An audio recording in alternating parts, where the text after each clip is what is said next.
Herkese salam, kanala xoş gəldiniz. Bugün histologiya bəhsinin izahını verəcəyik. Histologiya bəhsi normalda çox sadədir, yəni oxumaqla başa düşüb testləri yazmaq mümkündür. Lakin bəzən testlərdə səhvliklər edilir. Ona görə də bu dərsdə çalışacağam ki, o səhvlər olunan hissələrin üzərinə dəyinək və onu daha yaxşı öyrənək. Deməli, hüceyrədən başlayırıq. Hüceyrə canlının quruluş və inkişaf vahididir. Hüceyrəni öyrənən elm sitologiyadır. Sitos hüceyrə, logos elm deməkdir. Hüceyrənin deyirik ki, canlının quruluş, inkişaf və funksional vahiddir. Burada bir neçə hüceyrə verilibdir. Gəlin o hüceyrələri biz adlarını tanıyaq. Bu verilən hüceyrə qurbağanın kürüsüdür, yəni yumurta hüceyrəsidir. Bu hüceyrə deməli sinir toxuma hüceyrəsidir, yəni neyrondur. Bu qan hüceyrəsidir, eritrositlər. E, deməli bir hüceyrəli heyvanlara aid olan infizor tərlik, bir hüceyrəli heyvanlardan olan adi amöb, bir hüceyrəli canlılardan olan yaşıl evglena və epiteli toxmasının hüceyrələri, eyni şəkildə əzələ toxmasının hüceyrəsi burada verilib, say əzələ hüceyrəsi və bir də burada göstərilən leykosit hüceyrələri. Bu da qan hüceyrələrinə aiddir. Bu şəkildə hüceyrələri tanımış olduq.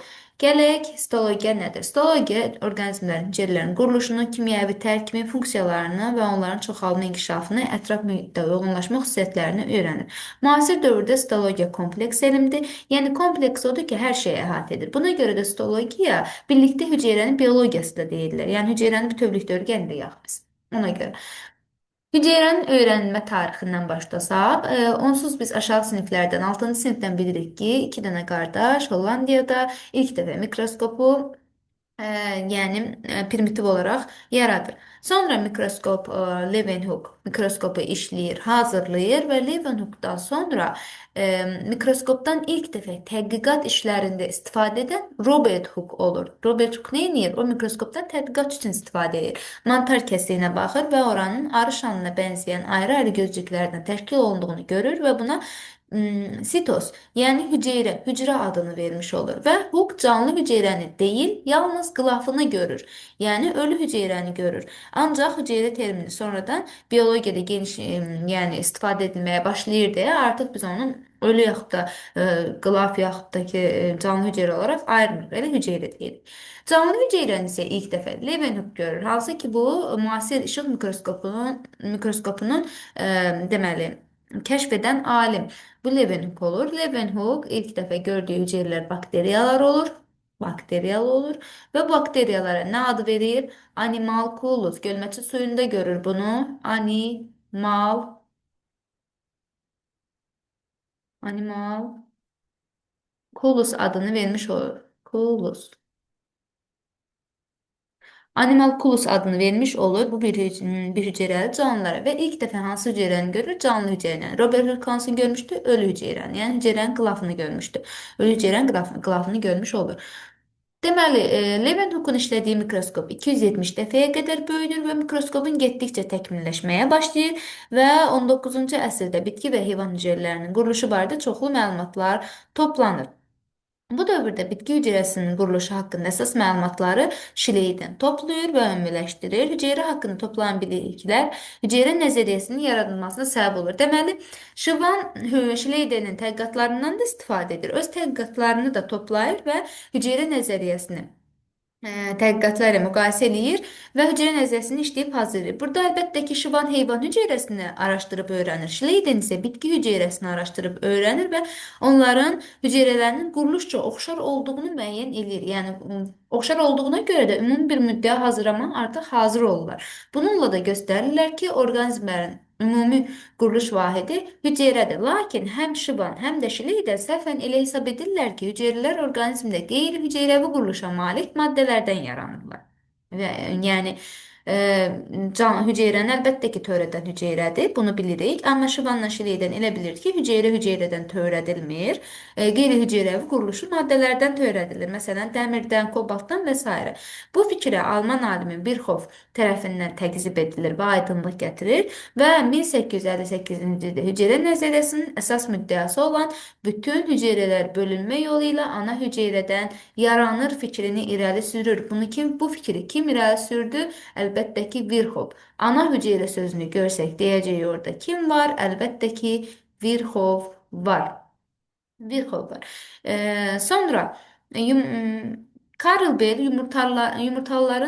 məməllərin yumurta hüceyrəsini kəşf etdi və bütün çox hüceyrəli orqanizmlərin mayalanmış bir hüceyrədən, ziqotdan başlanğıc götürdüyünü irəli sürdü, fikrini irəli sürdü. Onda mən cümlədə hansı sözü görsəm deyərəm onu Berin fikridir bu.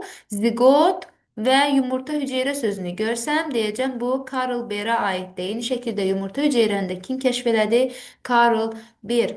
Və bununla da sübut etdi ki, təkcə canlı orqanizmin quruluş vahidi deyil. Deməli, kim demişdi quruluş vahidi olduğunu? Şivan və Şleyden. Həm də inkişaf vahididir. Yəni, inkişaf vahidi sözünü kim demiş olur onda? Karl Ber demiş olur. Testlərdən çox bax bu cümlələr düşür. İnkişaf vahididir sözünü kim dedi? Karl Ber. Və əksər orqanizmlərin hüceyrəvi quruluşa malik olması hüceyrələrin quruluşuna, kimyəvi tərkibinə və funksiyasına görə oxşarlıqları mənşə vahidliyini sübut etdi. İndi hüceyrə nəzəriyyəsinin 4 müddəası burada verilibdir. Biz bu müddəalara görə gəlin araşdıraq görək.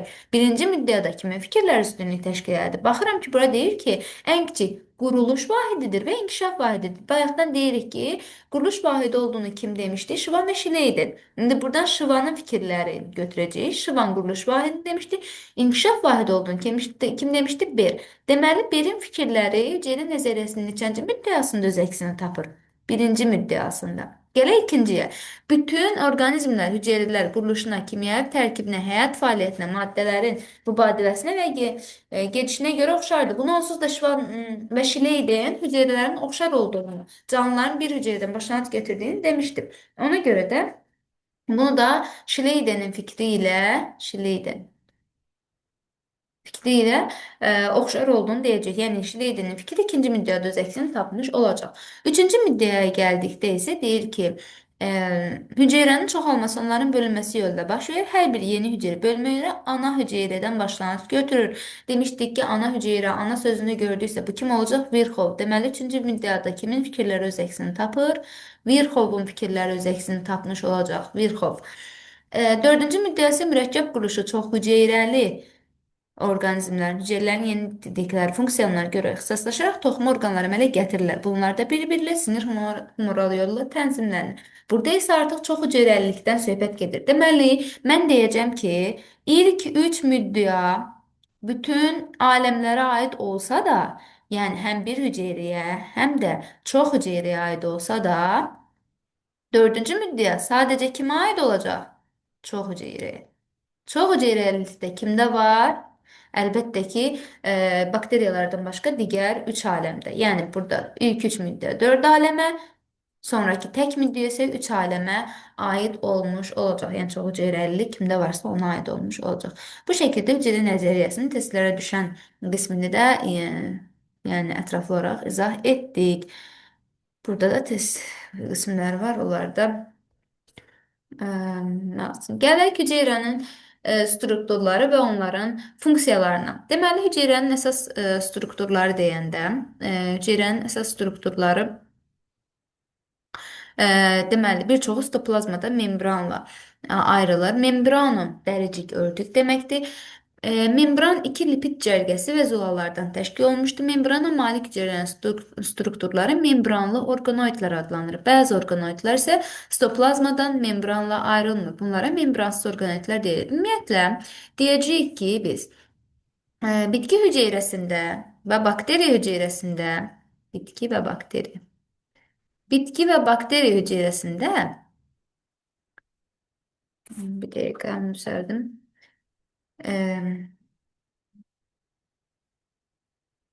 Bakteriya hüceyrəsində. Xarici hissə olacaq hüceyrə divarı. Daxili hissə əlbəttə ki, olacaq membran. Heyvan hüceyrəsində isə bakteriya və göbələkdə də eyni şəkildə göbələkdədir. Heyvan hüceyrəsində isə xarici hissə olacaq glikokaliks,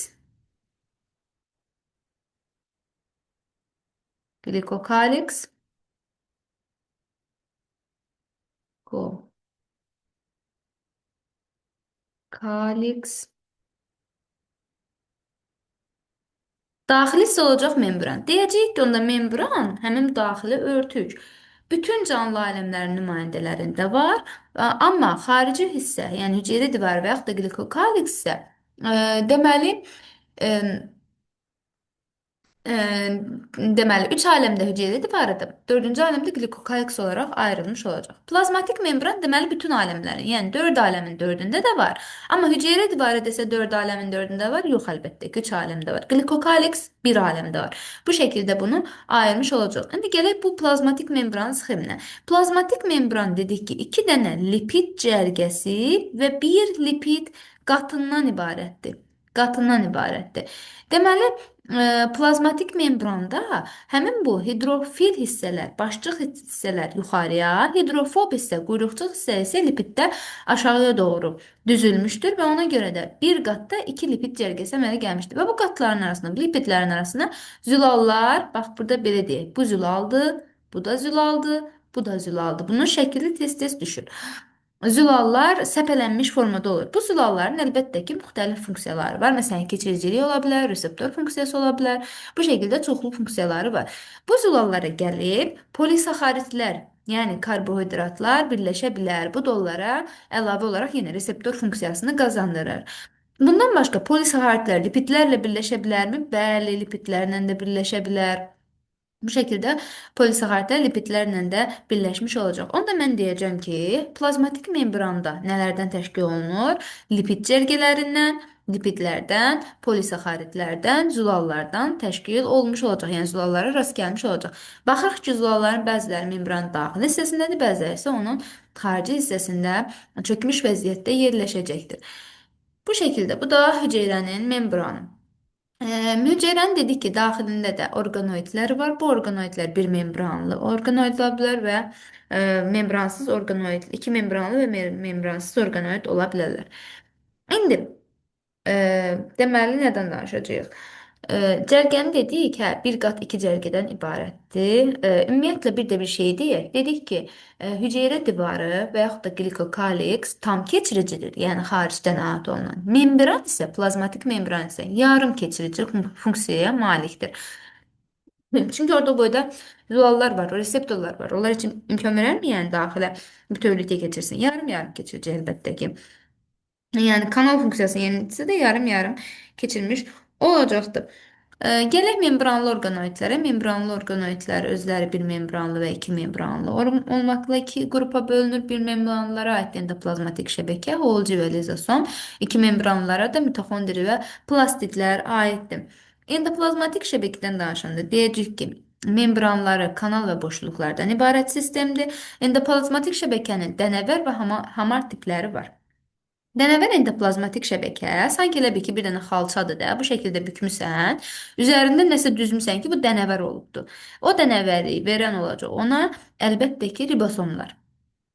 Dənəvərdə dənəvərlik verən çoxlu ribosom yerləşir. Burada zülal sintez olunur. Mən əgər harda ribosom sözünü gördümsə, artıq bilməliyəm ki, orada zülal sintezi gedəcək. Əgər dənəvər endoplazmatik şəbəkədə ribosom varsa, deməli bunun işi zülal sintezi etmək olacaq da. Yəni zülal o boyda böyük bir quruluşdur. Deməli bunu ribosom dənəvər endoplazmatik şəbəkənin üzərində düzülüb öz işini görəcək, yəni zülal sintez edəcək.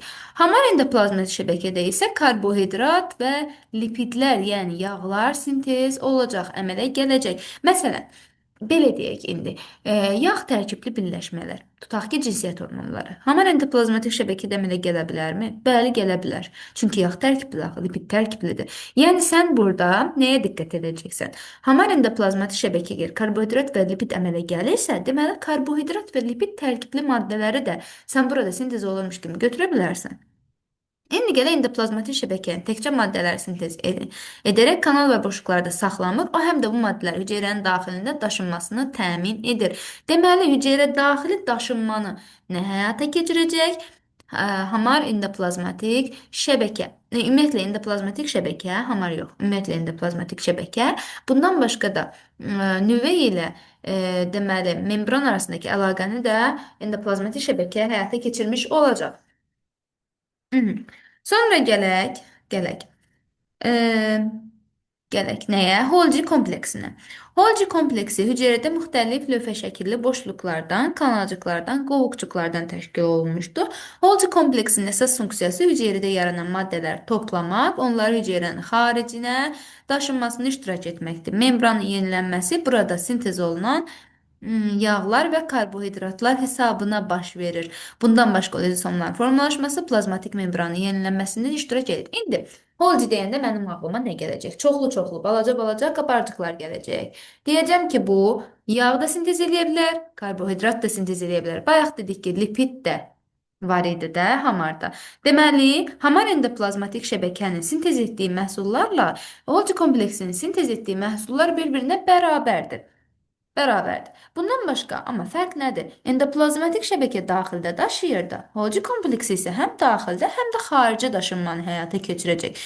Və onun yaratdığı bu boşluqlar, qovuqcuqlar var ha. Bu qovuqcuqlar lizosomlar formalaşacaq. Yəni bu qovuqcuqların bəziləri olacaq lizosom. Əmələ gələcək lizosom.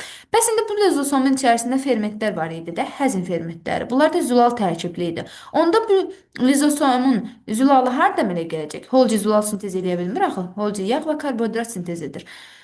Zülal baxıram ki, harda var idi? Ribosom olan yerdə. Yəni dənəvər endoplazmatik şəbəkədə. Onda mən deyəcəm ki, Golgi kompleksi lizosomların formalaşmasını iştirak edir, amma lizosomların fermentini gedib hardan alır? Dənəvər endoplazmatik şəbəkədən alır.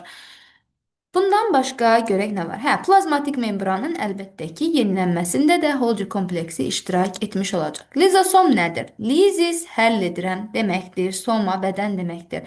İçərisində zülallar, karbohidratlar, lipidlər həll edən fermentlər olan qovuqcuqlardır. Əksər funksiyası hüceyrə daxili həzmdə iştirak etməkdir. Yəni daxildə məsələn orqanoidin funksiyası pozuldu. Bu orqanoidin yoxa çıxmasında kim iştirak eləməlidir? Əlbəttə ki, lizosom iştirak eləyəcək. Yaxud da lizosom bəzən orqan səviyyəsində də həll olmaya səbəb ola bilər. Tutaq ki, çönçə quyruğunun yox olması. Bu nədir? Orqan səviyyəsində artıq lizosomun fəaliyyətidir. Gələk iki membranlı orqanoidlərə.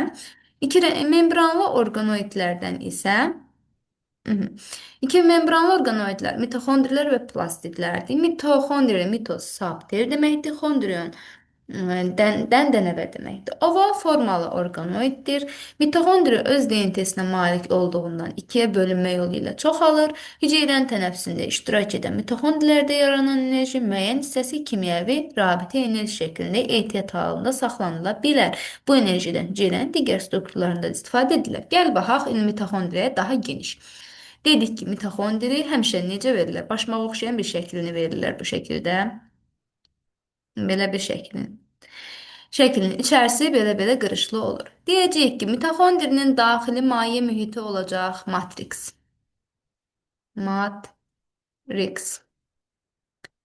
Matriks. Sonra mitoxondrinin bu çıxıntıları, bax, pipiyə oxşuyur. Bu pipiklər olacaq krist. Krist pipik çıxıntı deməkdirlər. Kristlər. Sonra bu kristlərin üzərində dənəvərlik var. Biz bayaq dedik bu dənəvərlik, bu yumrular kimlərdir? Ribosomlardır. Deməli, bu piklərin, kristlərin üzərində ribosomlar yerləşmiş olacaq. İndi onda mən deyərəm ki, bunun özündə daxilində halqa şəkilli DNT-si var. Onda deyərəm ki, mitoxondri özü öz zülalını sintez eləyə bilir. Daxilində DNT-si var deyə, özü-özünə əmələ də gətirə bilər, öz irsi materialı var da. Nə vacibdir ki, otursun gözləsin ki, hüceyrə bölünəcək. Öz-özünə rahat-rahat bölünür, deyir, mənim özümün DNT-m var. Boşu, mən sənə heç fikir vermirəm. Yəni, sən nə vaxt istəyirsən bölün, ya bölünmə, yəni mənim üçün maraqlı deyil. DNT-m var, mən bölünəcəm deyir. Və çoxlu-çoxlu bölünüb sadə bölünmə ilə, yəni ikiyə bölünmə ilə öz-özünə əmələ gətirə bilir. İndi DNT varsa, biz deyirik ki, DNT varsa və ribosom varsa, ribosom harda varsa, mən deyəcəm RNT də var. Zaten ribosom demək RNT deməkdir. Ribonuklein turşu deməkdir. RNT var. Deməli, onda mən deyəcəm ki, mitoxondrinin DNT-si də var, RNT-si də var. Onda transkripsiya və translyasiya proseslərinin ikisi də bunun içərisində olacaq. İkisi də bunun içində gedəcək. Öz zülalını da əmələ gətirmiş olacaq. Plus da onun daxilində enerji əmələ gəlir. Bu enerji də hüceyrənin digər strukturlar üçün verir. Ümumiyyətlə enerji əmələ gətirir deyə biz buna atom stansiyası, nətər elektrik stansiyası, belə bir şey də var idi, enerji stansiyası.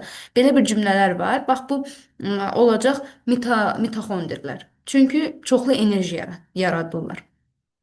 Bax belə. Bu da oldu mitoxondrilər. Təbii ki, iki qatdan ibarətdir. İki dənə belə bir qatı var. İndi mən də bayaq dedik ki, bir qat, bir qat.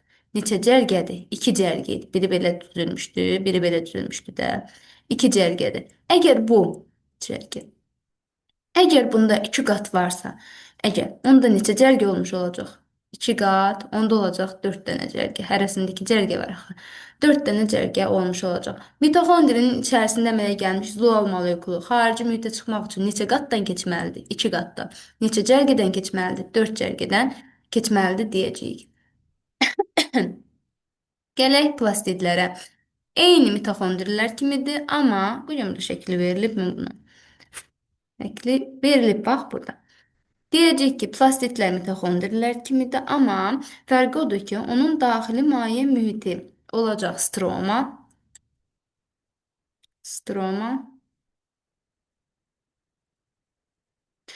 və daxili bayaq dedik kristləri var, çıxıntıları. Bunun çıxıntıları olacaq qran, qran. Qranlarda sanki belə-belə qəpiklərin üst-üstə yığılmağıdır da. Bu qəpiklərə də biz deyəcəyik tilakoid. Tilakoidlər. Tilakoidlər. Tilakoidlər.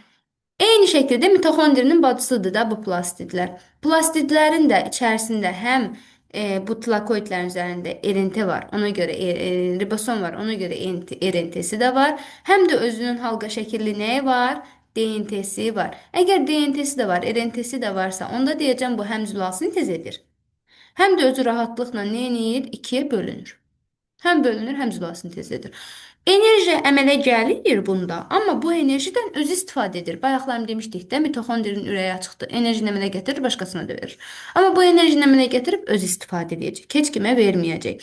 Amma bu mitoxondriden fərqli olaraq qlükoza da əmələ gətirir. Qlükoza. Qlükoza. Hansılar? Yaşıl olanlar. Tilakoidində xlorofil olanlar. Yəni xloroplastlar. Qlükoz əmələ gətirəcək, nişast əmələ gətirəcək, onu da verəcək hara? Hüceyrəyə. Bu şəkildə plastidlər olmuş olacaq. Gəl baxaq görək bu da nədir? Plastis, plastos formalaşmış, düzəlmiş deməkdir. Mitos, tel, xondrion, dənəvər deməkdir. Bayaq demişdik. Bitki hüceyrələrində rast gəlinən orqanoidlərdir. Mitoxondri, bax, mitoxondri həm heyvanda, həm bitkidə rast gəlinir. Amma plastidlər sadəcə kimdə əmələ rast gəlinəcək? Bitkilərdə. Heyvanlarda rast gəlinə bilərmi? Bəli, yaşıl evqliyonada rast gəlinirdi. Deməli, öz xüsusi DNT-lərinə malik olduqları üçün bölünmə yolu ilə çoxala bilirlər. Plastidlər üç növə bölünür. Xloroplast, leykoplast, xromoplast. Leykoplast rəngsizdir, etil qida maddəsi toplayır. Xromoplast narıncı və qırmızı rəngləri verir. Sonra xloroplast isə yaşıl rənglidir. O yaşıllıq nə idi? Xlorofil idi. Bu da günəş enerjisindən istifadə edir və nə verirdi? Qlükoza verirdi hüceyrəyə, yəni nişasta verirdi və bu da fotosintez gedirdi, oksigen əmələ gəlirdi. Kimlərdə? Xloroplastlarda. DNT-si də olduğu üçün sadə şəkildə bölünə bilirdi, çoxala bilirdi. RNT-si də olduğu üçün zolal da əmələ gətirə bilirdi. Bu şəkildə. Bu da plastidlər. Modern maddəsindən danışır burada. Gəlin viruslar da deyək. Bitsin bununla da dərs. Deməli, baxa görək nəsə yadımızdan çox qaldı mı? Bir dəqiqə. Yox. Hərəkət orqanoidləri qaldı. Qoy onu da deyəcəm indi. Amma onlardan danışalım. Membransız orqanoidlər qaldı. Hüceyrəsiz orqanizmlər. Membransız orqanoidlər niyə burada tapa bilmirəm bəs mən? Hı -hı. Ha, var. Ardı varmış bunun. Hücre quruluşu olmayan, yəni orqanoidlər, membran quruluşu daha doğrusu olmayan orqanoidlər. Bunlara aiddir ribosomlar və hüceyrə mərkəzi. Ribosomlar soma bədən deməkdir. Membran quruluşu yoxdur bunların. İki dənə böyük və kiçik hissəcikdən ibarətdirlər. Ribosomlar funksiyası zülal sintez etməkdir. Bayaq dedik, ribosom harda varsa zülal orada var. Məsələn, dənəvər entoplazmatik şəbəkədə, mitoxondriyada, plastiddə. Zülal var idi, ribosom da var idi. Ribosom varsa zülal da var deyəcəyik. Sonra deməli, zülal sintez etmək üçün onlar adətən polisom adlanan qruplar şəklində birləşirlər ki, zülal sintez edə bilsinlər. Tək ribosom zülal sintez edə bilərmi? Xeyr. Onlar necə birləşməlidir? Polisom kimi qruplaşmalıdırlar. Yəni o deyilib orda əmələ gətirməlidir. Ta ki bu bir ribosomun bir hissəciyi idi, bu da bir hissəsi idi. Bu oldu bir ribosom. Amma bu bir ribosom zülal əmələ gətirə bilməz. Ona görə də o nə edir? Çoxlu-çoxlu polisom olmalıdır bu şəkildə. Belə-belə üstündə toplanmalıdır. Və burada məlumat trendi gəlib, buradan keçərkən zülal sintez edir. Yəni polisom şəklində bunlar zülal sintez etmiş olacaq. Hüceyrə mərkəzi biri-birinə perpendikulyar iki sentrioldan ibarətdir. Necə yəni? Bax, məsələn, borucuqlardır belə. Bax, bu borucuqlar olacaq hüceyrə mərkəzi. Bu hüceyrə mərkəzi də bir-birinə. Bu şəkildə bir də borucuq var. Yəni bir-birinə necə yerləşir onlar? Perpendikulyar yerləşirlər. Bu borucuqlar neyinir? Eyni ölçülü borucuqlar hesab olunurlar. Sentriollar mikroborucuqlardan təşkil olunur. Hüceyrələr hüceyrə bölünmə prosesində iştirak edir. Ali bitki hüceyrələrində sentriollar olmur. Ümumiyyətlə deyəcək ki, hüceyrə mərkəzi kimlərdə yoxdur? Deməli, yetişmiş yumurta hüceyrədə olmaz, sinir hüceyrəsində olmaz. Sonra deməli, spermatozoiddə var idi. Əzələ hüceyrəsində yox idi. Sonra ali bitkilərdə olmazdı. Bir də ibtidai göbələklərdə də yox idi. İbtidai heyvanlarda göbələk, heyvanlarda yox idi. İbtidai heyvanlarda da hüceyrə mərkəzi yox idi. Hərəkət orqanoidlərindən danışaq. Hərəkət orqanoidləri deyəcək ki, qamçılar, miofibrillər, yalançı ayaqlar aiddir. Ən qədimi qamçıdır. Bakteriyada var idi qamçı, spermatozoiddə qamçı var. Qadın orqanizmində qamçılı hüceyrələr yoxdur. Ona görə deyəcəyik ki, qadın orqanizmində bir də kirpiklər var. Hanı kirpikləri yazmayıb bura. Bir də kirpik var. Kirpik də hərəkət orqanoididir. Kirpik. Qadın orqanizmində 1, 2, 3, 4 dənə hərəkət orqanoidindən 3-ü var qadında, insanda. Amma kişidə 4-ü də var. Çünki spermatozoidlər qamçılıdır, qadında isə qamçılı, deməli, hərəkət orqanoidli bir hüceyrə yoxdur. Miofibril var əzələdə. Əzəllər miofibrillərdən təşkil olunub. Yalançı ayaq var leykositlərdə. Kirpik var, məsələn, harda deyək, traxeyalarda, yəni tənəffüs yollarında deyək, tənəffüs yollarında. Qamçılar da spermatozoidlərdədir. Fikri qadında olmayan hansıdır? Spermatozoid. Amma kişilərdə bunlar hamısı olduğuna görə deyəcək kişilərdə 4-ü də var, qadınlarda 3 dənə hərəkət orqanı var. Ən deməli qədimi isə qamçılardır hərəkət orqanoidlərindən. Ən qədim orqanoid desəm, ribosomlar ən qədim orqanoiddir. Ən qədim struktur desə, struktur nədən qədim? Xromosom. Xromosom ən qədim strukturdur. Orqanoid deyil, xromosom ən qədim struktur sayılır. Niyə biz stoplazmadan heç danışmadıq görəsən? Stoplazmadan danışsaq, hüceyrənin stoplazması həlməşik maddədir. Orqanoidlərin bir-biri ilə əlaqəsini təmin edir, maddələrin həll olunmasını təmin edir. Uşaqlar həmişə həlməşik sözünü qarşıdır. Həlməşik sanki bu evdə düyü qaynadanda, nə bilim, xəngəl bişirəndə suyu olur, onların. O su görürsüz necə belə qəribə bir yapışqanlığa malik olur. Bax, o həlməşik maddə deməkdir. Stoplazmada eyni o şəkildə bir həlməşikliyə malikdir. Sonra bundan başqa nüvə var, nüvəcik var. Nüvə yadınızda qalsın ki, orqanoid deyil, nüvə bir strukturdur və nüvə pərdəsindən və karyoplazma adlanan nüvə deməli mayesindən ibarətdir. Nüvə iki membranlıdır və nüvənin daxilində nüvəcik yerləşir. Nüvəciyin membranı yoxdur. Nüvəcikdə isə ribosomun hissəcikləri formalaşır. Yəni belə deyək də, tutaq ki bu nüvədir. Bunda da daxilində nüvəcik var. Nüvəciyin, yəni bu yoxdur da, belə deyək. Bu yoxdur. İçərisində bunun belə nələr əmələ gəlir? Ribosomun hissəcikləri əmələ gəlir. Bu hissəciklər çıxır çölə, stoplazmaya. Böyük hissəcik, kiçik hissəcik yapışdırır özünə, olur polisom.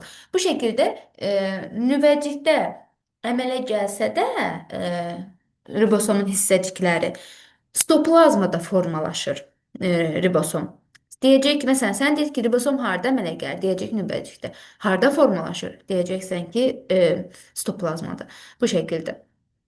Nüvə haqqında dedik, karyoplazma deyil, nüvə DNT-ni saxlayır. Sonra məsamələri var. Ümumiyyətlə, nüvənin məsamələri genişdir. Geniş məsamələrə malikdir. Daha geniş hər halda biz danışacağıq nüvə haqqında ontogenezdə hüceyrənin bölünməsi zamanı. Çünki orada xromosomlar, xromatid sapları və s. bu haqqda da danışacağıq. Gələk, baxım nə qaldı burada. Heç nə qalmadı. Gələk indi hüceyrəsiz orqanizmlərə, yəni viruslara. Viruslar, latıncadan zəhər deməkdir.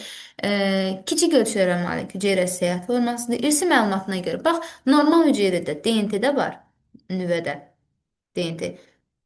Stoplazmasında hücrenin özündə RNT də var. Yəni bir normal canlı hüceyrədə DNT də var, RNT də var. Məsələn, bakteriya hücrəsi, DNT-si də var, RNT-si də var. Heyvan hücrəsi, ikisi də var. Amma viruslarda ya DNT var, ya da RNT var. Adda verəndə elə buna görə verir. Deyirik ki, sən DNT tərkiblisən, çünki sənin içində bir dənə DNT var. Sən də RNT tərkiblisən, çünki səndə sadəcə RNT var. Bu şəkildə ayırırıq biz. Bundan başqa qoruyucu kapsidi, örtücü var bunun. Örtükdən təşkil olmuşdur. Yadınızda qalsın, zülal özü bunun zülal kapsidi qoruyucusu zülaldan ibarətdir. Amma virus özü zülal sintez eləyə bilmir. Lap RNT tərkibli də olsa, DNT tərkibli də olsa, zülal örtüyü olsa belə bu özü zülal sintez eləyə bilməz. Virus üzvü maddə yaradan xüsusi struktura malik deyil. Bu səbəbdən həyati fəaliyyət prosesləri üçün sahibin resurslarından istifadə edir. Əsas xüsusiyyəti yalnız canlı orqanizmlərin hüceyrəsində çoxala bilməsidir. Onun çoxalması əksər hallarda hüceyrənin məhvi ilə nəticələnir. Düşmüş virus irsi materiala sahib orqanizmin irsi materialına daxil olaraq onu dəyişir. Bax, tutaq ki, bir dənə hüceyrədir bu hüceyrə. Virus gəldi bura. DNT-sinə qoşuldu bunun. DNT-nin müəyyən bir hissəsini dəyişdi. Bu dəyişəndən sonra bu hüceyrə özünü artıq bir bakteriya hüceyrəsi kimi hiss eləmir. Bir virus hüceyrəsi kimi hiss edir və daxilində çoxlu-çoxlu viruslar əmələ gəlir. O viruslar da dağılır, gedir başqa hüceyrəyə, artıq onu da məhv eləməyə çalışır.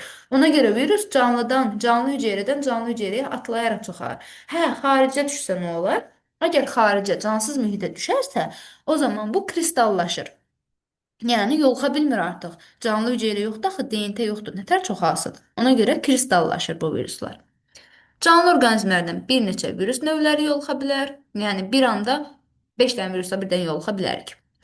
İndi baxaq, bakteriyaya baxaq. Bakteriyanın nəyi var? Qamçısı var, qılafı var. Bayaq qılafa nə demişdik? Biz demişdik ki, xarici hissəsi hüceyrə divarıdır, daxili hissəsi plazmatik membrandır. Plazmatik membran hamısında var idi, hüceyrə divarı isə sadəcə iç aləmdə var idi. Stoplazması var, hərməşik maddə və DNT-si var halqa şəkildə. Nüvəsi yoxdur bakteriyaların.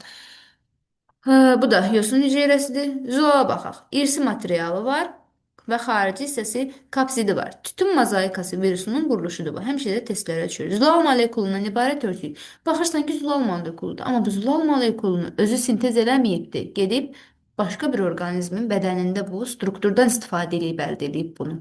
Bunu da yadda saxlayın. İnsanın deməli, insanın virus xəstəliklərinə yoluxması, deyəcəyik ki, insan. Ə, Məsələn, hepatit A virusu, viruslar çirklənmiş qida, su vasitəsilə insana yoluxa bilər. Bir qismi qanla, tibbi alətlərlə, anaplasentaz vasitəsilə döllə insana keçir. Ümumiyyətlə, burada hepatit C cinsi yolla yoluxur. Burada yazılıb da görəsən o. Bu şəkildə müxtəlif viruslar müxtəlif yollarla insana yoluxa bilir. Qanla yoluxan viruslar var. Sonra məsələn hava damcı yolu ilə yoluxan viruslar var. Qrip virusu, qızılca çiçək kimi və s. viruslar. Yəni, burada əsas anı yazıb deyə, anı yadda saxlayaq. Qanla, steril olmayan tibbi alətlərlə və anadan plasenta vasitəsilə dölə hepatit A keçə bilər. Əsas qaraciyər zədələyir bu hepatit virusları. Hepatit B-dir, quduzluqdur, immun çatışmazlığıdır. Bunlar da qan vasitəsilə yoluxur. Sonra burada verilən şəkil hepatit virusudur. Normalda biz bilirik ki, virusların RNT-si və yaxud da ki, DNT-si var və zülal molekulu, yəni kapsidi var. Amma hepatit virusunun, əsas da hepatit C virusunun həmişə şəkildə bu düşür. Bir də lipid qatı var. Buna dözümlülük verən bir qatdır bu. Lipid qatı da var. Bir dənə hepatitdə lipid var. Qalanlarında zülal və RNT-dir. Ee, Hava damcı yolu ilə yoluxan viruslar da var. Tənəffüs yolu ilə yoluxur, uzaq məsafələrdən. Qrip, çiçək bunlara aiddir. Qripin törədicisi qrip virusudur. Xəstəlik insan tənəffüs sisteminə yoluxur. Çiçək virusuna, hava damcı çiçək virusuna yoluxur. Qızılca xəstəliyi damcı infeksiyasıdır. Ağız boşluğunda sonra dəri bağırsağın zədələnməsi müşahidə olunur. Deməli qızılcada yoluxma zamanı əvvəl ağız, sonra bronxlar, bütün tənəffüs yolları, daha sonra isə dəri və bağırsaq zədələnməsi müşahidə olunur bu qızılcada. Poliomiyelit isə virus tərkibi uşaq viruslarına aiddir, uşaq iflic adlanır. Tez-tez rast gəlinir. Poliomiyelit zamanı udlaq, bağırsaq, onurğa beynin hər iki neyronları zədələnir. İflic ona görə deyirlər. Yəni bu insan hərəkət eləyə bilmir. Əli, qolu, bədəni hərəkətsiz qalır virusa yoluxanda. Və uşaq vaxtı olur bu. Polimerli havadancıl yolu ilə su, ərzaq, çirklənmiş əşyalarla yoluxur. Bitkilərdə, heyvanlarda, viruslarda xəstəlik törədə bilər. Bakteriyalarda da, hətta bakteriyalarda belə virus xəstəlik törədə bilər. Bütün canlılarda viruslar xəstəlik törədə bilər. Virusun qarşısını, profilaktikası nədir? Qarşısının alınması nədir? Vaksinləşdirmə. Vaksini ilk dəfə Louis Pasteur kəşf etmişdi. Quduzluğa qarşı vaksini idi. Vaksin öldürülmüş və zəiflədilmiş mikrobların ifraz etdiyi antigen xassəli maddələrdir. Yəni buna qarşı mikrob antigenlər hazırlayır, deməli mikroblar antigen hazırlayır. Sən də onu öldürmüş və zəiflədilmiş formada öz bədəninə vurursan o mikrobu. Bu olur vaksin. Bir də var peyvənd. Peyvənd isə artıq biz götürdüyümüz xüsusi hə, xüsusi deməli xəstəliyin formasıdır. Yəni zəiflədilmiş formasıdır o da. Antigen xassəli maddələrdir. Anticisimləri götürürüksə, bu da peyvənddir. Preparatlardan istifadə edib bunu dedik. Kimyəvi terapiya, maddələr vasitəsilə ximiya terapiya deyirlər də, virusa qarşı mübarizə aparmaqdır. Interferon isə bizim bədənimizdə olan və yaxud da ki, xaricdən bizim bədənimizə vurula bilən bir zulaldır, bu interferon. Bu, virusun təsirinə qarşı sintez olunan qoruyucu zulaldır. Bu zulaq ciriyə daxil olan virusun çoxalmasının qarşısını alır. Müşahidələr göstərir ki, orqanizmdə interferon nə qədər az əmələ gələrsə, virus o qədər ağır keçər virusa qarşı, yəni virus xəstəliyi o qədər ağır keçər virusa qarşı davamsız olaraq. Burada bunu işləyə bilərik, əlbəttə ki, evdə işləyirsiniz. Başqa. Bu da viruslar haqqında. Nə deyəcəkdim? Hə, RNT tərkibli, DNT tərkibli viruslar deyəcəkdim. DNT tərkiblərə aiddir bakteriofag,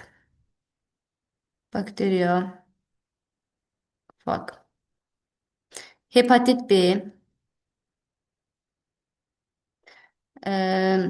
çiçək və adenovirus.